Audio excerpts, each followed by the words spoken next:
Most of you know me as the one who lives in Pennsylvania, or daughter number 2, but I have a name, and it's Beth, and I'm representing my sisters up here, and I'm going to read this.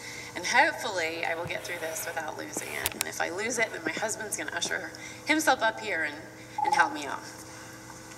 I want to share with you 7 known facts about my dad. Number 1, Dad asked great questions, the best being, who is the boss of your life? When I was 4 years old, I absolutely hated this question. You see, I really wanted to take part in communion at church, along with my sister and everyone else. My parents felt that I should fully understand the meaning behind taking part in the body of Christ before I took part in communion. My dad sat me down and he asked me, Beth, who is the boss of your life?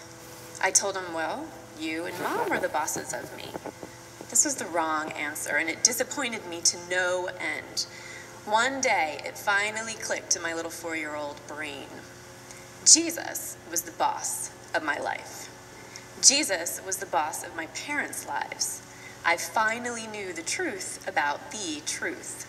My dad led me towards a knowledge, acceptance, and love of Jesus at the tender age of 4.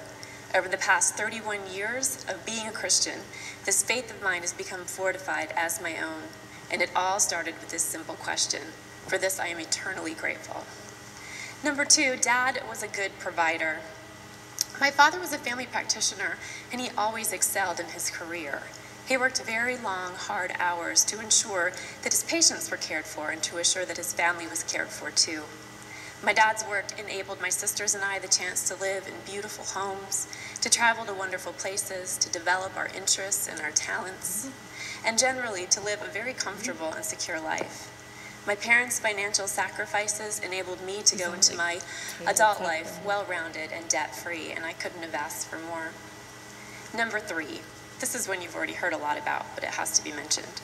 Dad cared deeply for others. When my family lived in Michigan, my dad was in private practice in a small town where he was deeply loved and respected by all of his patients. Now, I'm not sure if it was because some of his patients were unable to pay their medical bills, or if it was out of a love for my dad, perhaps a bit of both. But patients would lavish gifts upon my father, especially during Christmas time. At times, it felt as if my parents were celebrities. Seriously. We couldn't go anywhere as a family without patients stopping us to greet us as a family. We couldn't go to church and just leave afterwards without myriads of people asking if they could just quickly take a look at this little ailment or this sore throat, just quickly. We couldn't go out to dinner without being interrupted several times by people wanting to speak to my dad. Personally, I resent I resent social attention. I do. And I didn't really like sharing my dad at all of these different events. I remember snottily asking him, why in the world do your patients love you so much?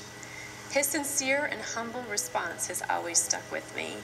He said, I think my patients know that I genuinely care about them and their total well-being. That's why.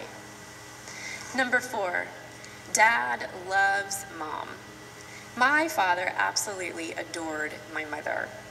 He was always thinking that she was a hottie, and over the years, that passion never waned. Growing up, this could get quite a bit embarrassing, I must say. I would want to show some friends a picture from a recent family vacation, and inevitably there would be some picture of my mom in her bikini on the beach, or some video snippet of my dad sweet talking to my mother. My dad was also very creative, and he enjoyed writing rhyming riddles and poems for my mom. Many Christmases, he would write these little riddles in order to make my mom search for her Christmas gift. After going from clue to clue, my mom would eventually find some fantastic piece of jewelry hanging somewhere on the Christmas tree. It was so romantic to watch. As a little girl, this love and passion between my parents set the standard for what I'd hope to attain someday for myself. Number 5, Dad was very patient. It has often been said that if you pray for patience, God will give you circumstances in your life to cultivate that patience. Well, I'm not sure if he asked for it, but the Lord granted my dad the cultivating experience of raising 3 high-strung drama queens. My sisters and I tried and tested my dad's patience with our continual squabbling, frequent outbursts of emotion, and occasional backtalk. He took it all in stride. Whether it was helping me with my math work, which always led to tears and fatalistic comments about never getting it, or helping me nurse a broken heart because of some jerky guy, Dad was there to be level-headed, calm, and patient. Number 6, Dad loved adventure, and he also liked to fly through the air. You'll understand that second part in a moment.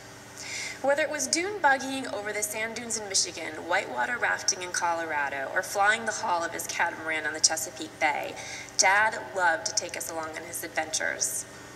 When I was 4 years old, my dad had my big sis and I stand by the open jaws of a crocodile at Everglades National Park. And oh yes, we have the photo to prove this. My father's love of adventure has created many a family memory over the years. Most of them would end with my mother screaming, "Daniel!" Let's see. There was the time that Dad was confident that we could get over the snow and ice-covered hill in his Eagle Talon, and we spun out mid-hill and almost fell over a cliff. There was the time that Dad just had to take that last ride on his catamaran before the storm, and the boat flipped, tipped, trapping him out to sea for several hours. And if this were an episode of America's Funniest Home Videos, and I could take all the moments that my dad has flown off of moving things, it would look something like this. While manning the boat with clueless kids aboard, Dad gets bumped off the catamaran by a huge wave and flies through the air into Lake Michigan. Renegade boat almost crashes into the falling tree and the beach, but is saved by my then 12-year-old big sister Kim. While running alongside my sister's bike in an attempt to teach her to ride it, Dad gets a bit carried away with his speed and Chrissy begins to crash. Not wanting to fall on his 5-year-old, he flies through the air into a bunch of bushes and cracks a rib. While horseback riding with me, we decide to take our horses on a back trail at a full gallop. Dad's horse hits some gopher holes and, you guessed it, Dad and horse go rolling, tumbling, and finally ends with Dad flying into the air and landing on a patch of grass.